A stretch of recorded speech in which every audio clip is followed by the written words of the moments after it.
ayan na, ilalagay na natin ang ating saluyot at talbos ng kamote. Yan.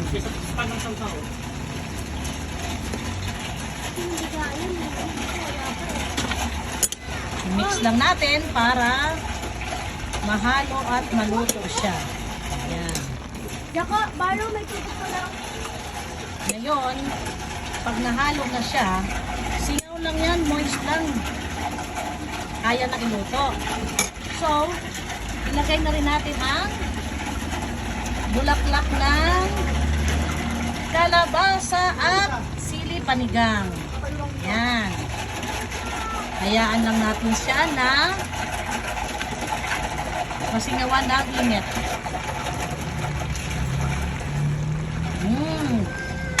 Tamang-tama ang lasa, pero dagdagan ko ng konting asin. Kasi, tatabang siya pag kasi nilalagay na natin ang mga dahon. Kaya nilagay ko ng asin. Naglagay pala ako dito ng magic sarap.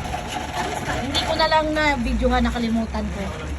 Pati nor beef, naglagay ako. Ay, nor, nagkamali ako ng kuha, nor chicken na ilagay ko, pero okay lang. Basta nor. Maring nor! Lagi kitang panglasa sa aking luto. Maring Magic!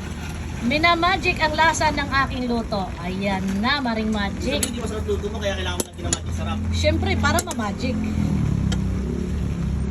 Maring Magic, ha? Teka lang, kukuha muna ako ng ebidensya ni Maring Magic. Hindi ko pa naman natapos. Ayan, no? Maring Magic! Magic na magic. Ang sarap ng aking lutuin. Dahil sa'yo, Maring Magic. Bye, Maggie!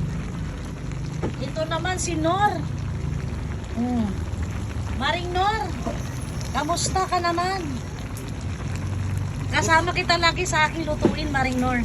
Pero optional lang ha, mga mamsi ha. Kung gusto nyo maglagay. Ako kasi naglalagay talaga. Optional lang mga mamsi, pag gusto nyo sira kidney. Optional lang. Pag gusto nyo, lagyan nyo. Kung ayaw nyo, no problem.